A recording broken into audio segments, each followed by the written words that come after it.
Halo teman-teman, masih bersama dengan saya, Cynthia, yang tadi di segmen pertama belum perkenalan. Kita juga masih bersama dengan narasumber kita, yaitu Pendeta Julius Mare-Mare, yang saat ini kita akan memasuki segmen yang kedua, yaitu ngojol, ngobrol bareng jemaat online.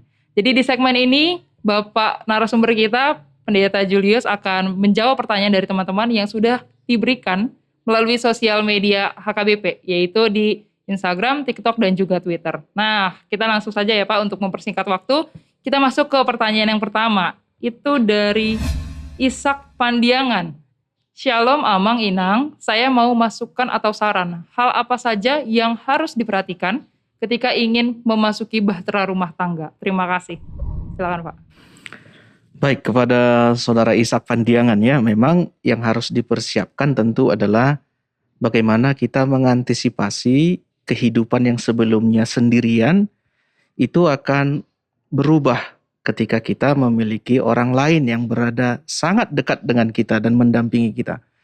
Nah, sehingga itu yang pertama sekali harus dipersiapkan adalah bagaimana belajar untuk bisa terbuka dan menghargai pendapat orang yang kita kasihi.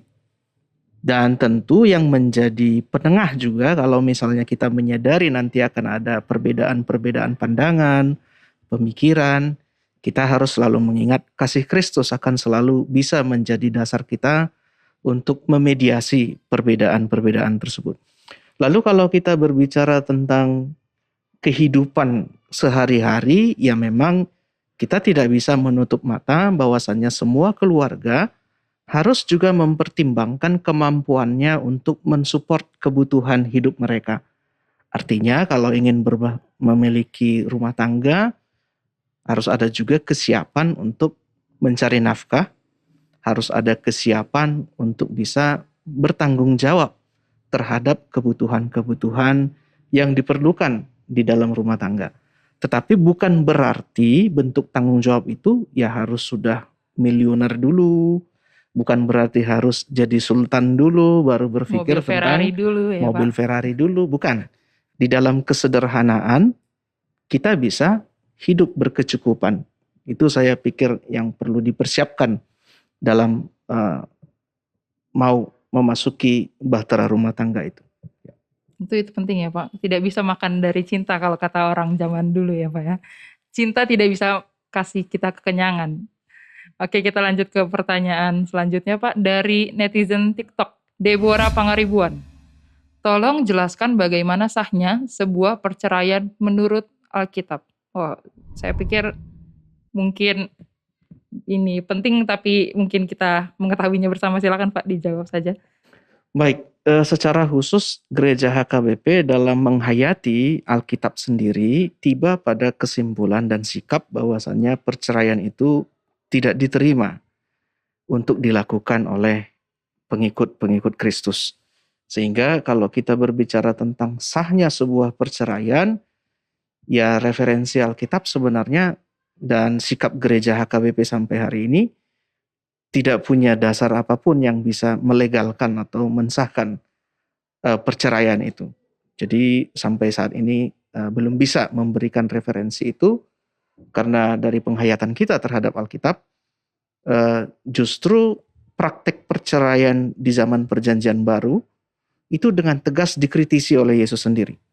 Dan dia mengatakan leluhur kalian di zaman Musa dulu mengizinkan itu karena kekerasan hati nenek moyang kalian. Jadi itu kembali yang ingin kita garis bawahi dalam sikap HKBP tentang perceraian tersebut. Ini juga kayaknya berkaitan Pak dengan pertanyaan selanjutnya dari Licah Manurung. Licah Manurung. Akankah pihak gereja mau memberikan surat perceraian bila salah satu pihak mendapatkan KDRT yang luar biasa? Baik, sepadan dengan pertanyaan sebelumnya, sikap gereja HKBP berada di sana. Tetapi yang bisa kita pastikan bila terjadi kasus KDRT, saya yakin gereja HKBP tidak akan tinggal diam membiarkan hal ini. Walaupun memang secara budaya masih sangat sedikit orang yang mau terbuka tentang pergumulan KDRT ini. Karena seringkali dianggap itu adalah semacam membuka aib rumah tangga sendiri. Atau misalnya itu dianggap urusan pribadi. Tetapi sekarang saya pikir gereja HKBP selalu siap berada dalam upaya pendampingan terhadap hal tersebut.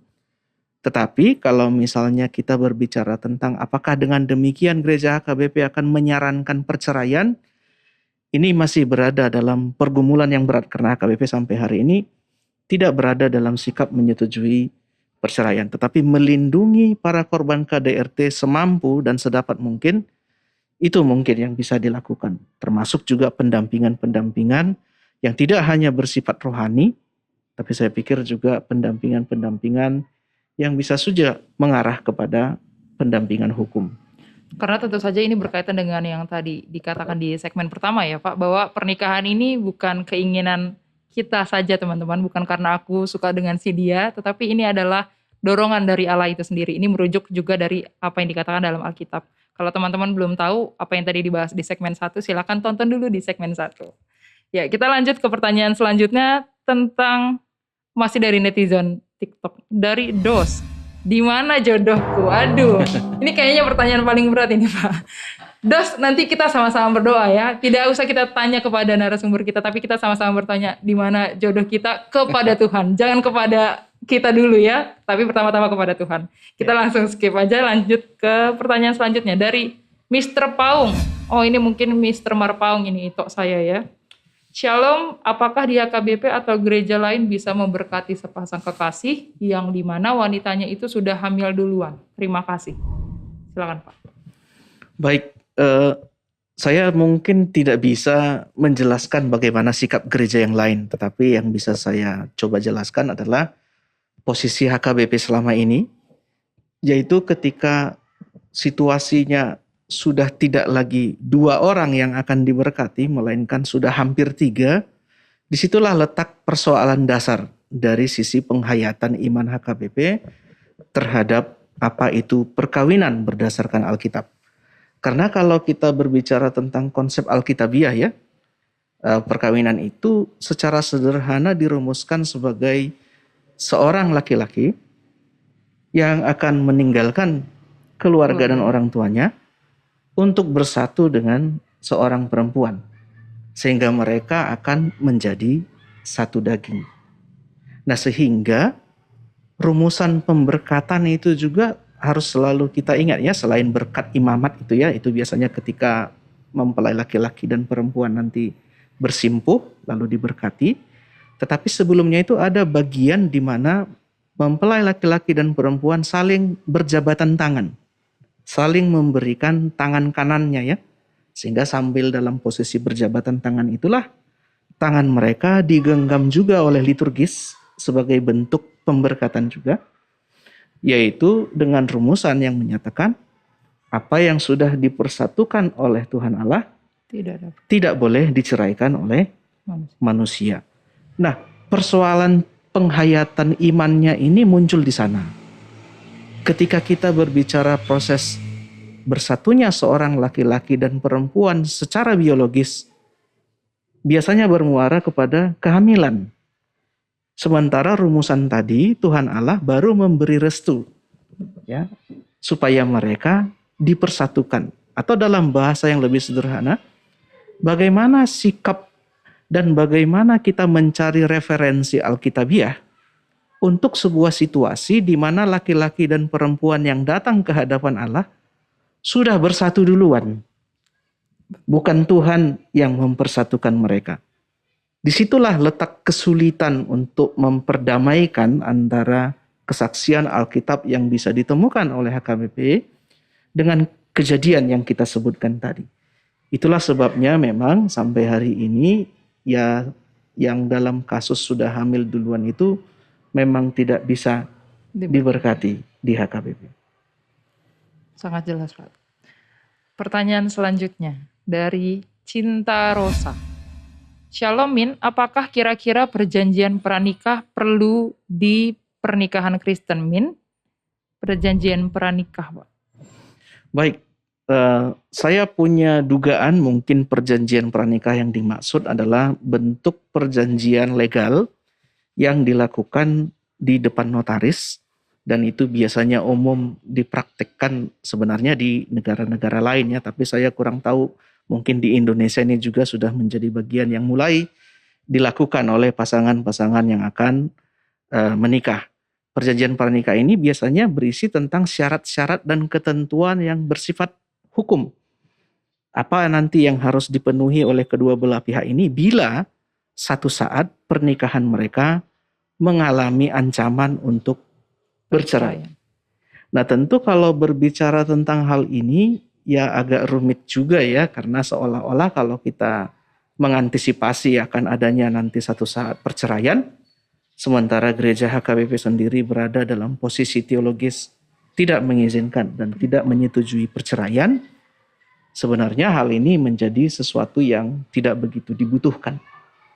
Nah, tetapi ya mungkin kesadaran hukum dan banyak faktor yang terjadi di masa depan itu yang menyebabkan sebagian orang memilih untuk melakukan perjanjian pranikah.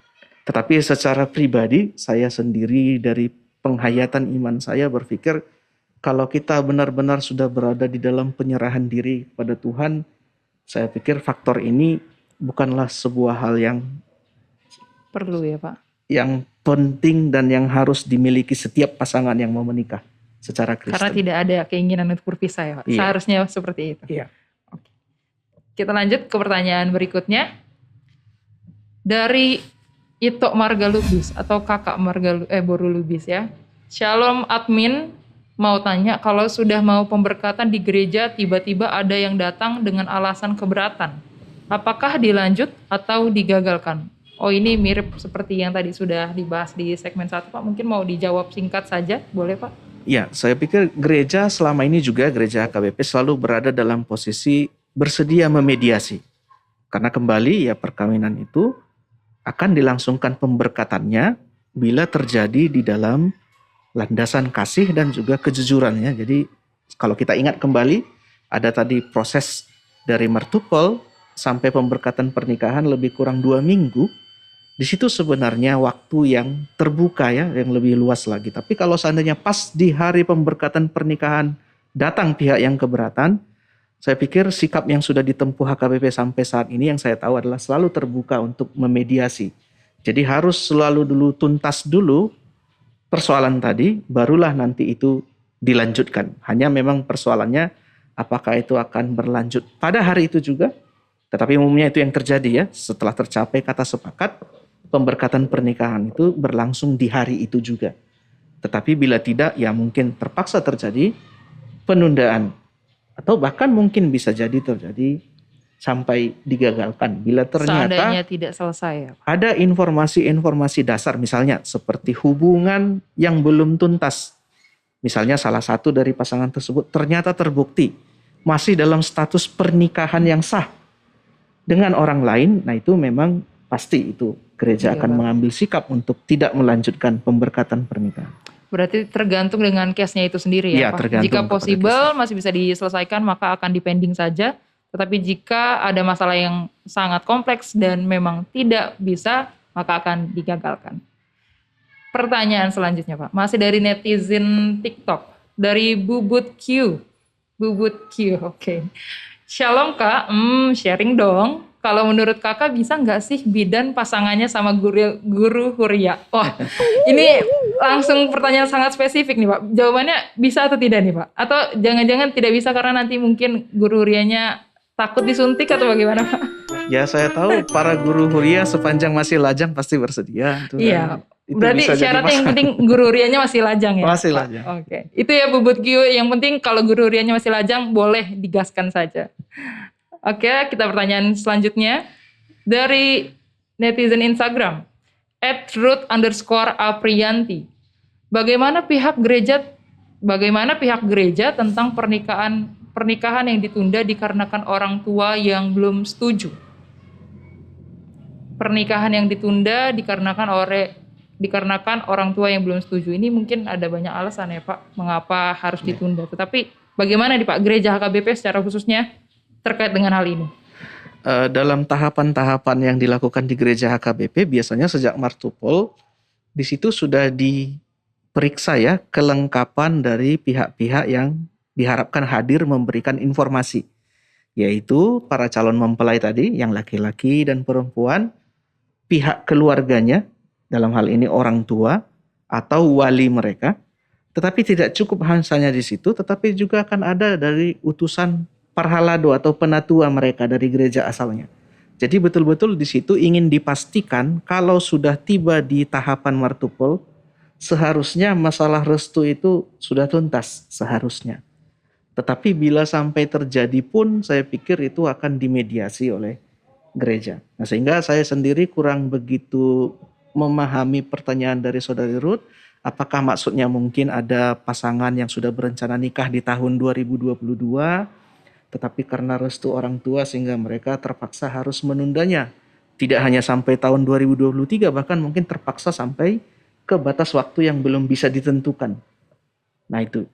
Nah, tapi kalau dalam posisi gereja, selalu itu kalau martupolnya sudah berjalan dan pemberkatan pernikahannya sudah tiba, saya pikir kalau sudah unsur-unsurnya tadi dipenuhi, itu akan tetap dilayankan. Berarti kembali lagi tergantung case-nya ya Pak. Karena Tergantung mungkin case-nya. Saudari Ruth ini lupa menceritakan bagaimana kasusnya ini Pak. Iya. Oke, kita lanjut ke pertanyaan selanjutnya dari Junita DS Simanjuntak. Merindukan pernikahan. Oh, ini bukan pertanyaan Pak, tapi apa ini ya? Pernyataan perasaan atau bagaimana ini? Merindukan pernikahan. Ya, Kakak saya Junita. pikir itu sebuah kerinduan yang baik dan mudah-mudahan Tuhan akan menuntun untuk bisa terwujud dalam kehidupannya. Tapi yang pasti sikap atau perasaan ini tidak lagi untuk saya ya. Jadi saya Tidak tidak boleh lagi ya Pak, tidak boleh. saya tidak lagi merindukan pernikahan yang berikut. Ya.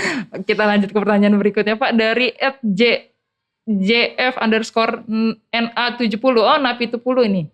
Bagaimana pandangan HKBP terkait pernikahan ekumenis, Pak? Oke, terkait pernikahan ekumenis. Oh, berarti sama-sama orang Kristen tapi beda gereja. Bagaimana nih, Pak? Baik, nah mengenai hal ini ada beberapa hal yang perlu kita coba pahami dulu tentang definisi dari ekumenis yang dimaksud ya. Karena memang gereja HKBP sendiri sampai hari ini punya beberapa mitra yang dianggap sapoda ya, satu dogma dengan gereja HKBP. Ya, misalnya kita ambil contoh seperti GKPI, seperti HKI dan lain GKPS, sebagainya, ya. GKPS. Nah, kalau yang ingin menikah ini berasal dari gereja-gereja yang seperti itu, biasanya prosedurnya ya hampir mirip seperti kalau sesama anggota jemaat HKBP akan melangsungkan pernikahan, yaitu kelengkapan surat keanggotaan jemaat dari gereja masing-masing. Nah, tetapi kalau kita berbicara tentang lintas denominasi tadi ya, gereja-gereja yang tidak sapoda dengan HKBP, nah inilah yang harus ada urutan-urutannya. Misalnya, tentu saja kita selalu berharap pasangan yang bukan HKBP tersebut akan bergabung ke gereja HKBP. Dan biasanya kalau orang tersebut sudah pernah dibaptis, HKBP tidak akan lagi membaptisnya karena kita percaya dalam iman kalau itu sudah dilakukan di dalam nama Allah Tritunggal dan itu disambut dengan iman, Tidak perlu ada. maka tidak perlu lagi mereka dibaptiskan. Tetapi yang paling perlu nanti mereka adalah mendapatkan katekisasi dan mengaku imannya. Supaya disitulah ditunjukkan penghayatan iman HKBP itu sudah bisa menjadi bagian dari penghayatan imannya juga. Di situ yang bisa kita lihat. Nah, selain itu sekaligus melalui proses katekisasi dan naik CD itu, dia akan menjadi bagian dari jemaat HKBP. Nah, itu biasanya langkah-langkah yang akan ditempuh tentang pernikahan oikumenis tadi. Tapi bagaimana tentang status keanggotaan jemaat, Pak? Berarti secara otomatis dia harus berpindah juga kepada gereja HKBP ya? Ya benar, itu sebabnya umumnya di mana dia nanti berada, dia akan terdaftar menjadi anggota jemaat di situ juga. Nah, sehingga nanti kalau dia nanti mau martupol, sudah akan ada nanti perwaliannya dan juga akan ada penatua dari gereja tersebut yang akan hadir di acaranya tadi. Oke, baik. Pertanyaan selanjutnya dari @NHKBP. Oh, jelas nih, seusia dengan saya mungkin ya. Hito Simamora. Sebelum menikah, apa yang membuat Anda yakin bahwa itu pasangan dari Tuhan? Oh, mungkin ini sekalian tips and trick, Pak. Bagaimana kita bisa menjadi yakin bahwa orang yang mengantarkan martabak kepada kita setiap hari ini adalah yang sudah dipilihkan oleh Tuhan. Baik, ini sebenarnya sebuah pengalaman yang sangat beragam ya. Jadi tidak bisa kita generalisir, tetapi kembali dari apa yang saya rasakan dalam pengalaman saya sendiri, kalau kita sudah menyerahkan diri dari awal untuk dituntun Tuhan, saya pikir kita bisa akan mendapatkan tanda-tanda itu tadi. Ya, misalnya hal yang paling sederhana itu adalah kita punya rasa ketertarikan yang beda ya. Jadi tidak sekedar karena dia itu cantik atau ganteng, tetapi ada nanti hal-hal lain. Misalnya perasaan kita bahagia dan nyaman ketika berinteraksi dengannya. Tentu saja interaksi dalam aktivitas-aktivitas yang positif. Nah, itu yang saya pikir yang bisa menjadi dasar bagi kita untuk berani percaya bahwasannya orang itu adalah pasangan kita. Mungkin salah satu tanda yang paling penting adalah ya Pak, kalau ketika kita bersama-sama dengan dia membawa kita lebih dekat kepada Tuhan.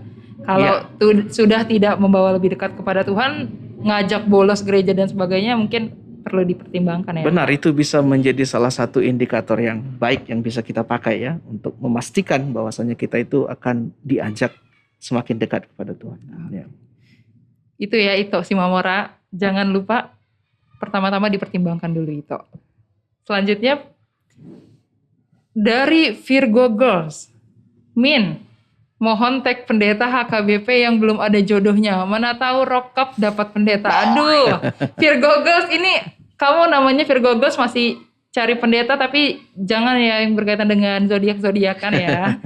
Saya rasa mungkin masih banyak ini Pak pendeta-pendeta muda yang mungkin beda 1 tahun dan 2 tahun dengan saya. Nanti boleh Amang Pendeta langsung saja di komen atau dilihat di username-nya @VirgoGirls ini Amang langsung dikepoin ya.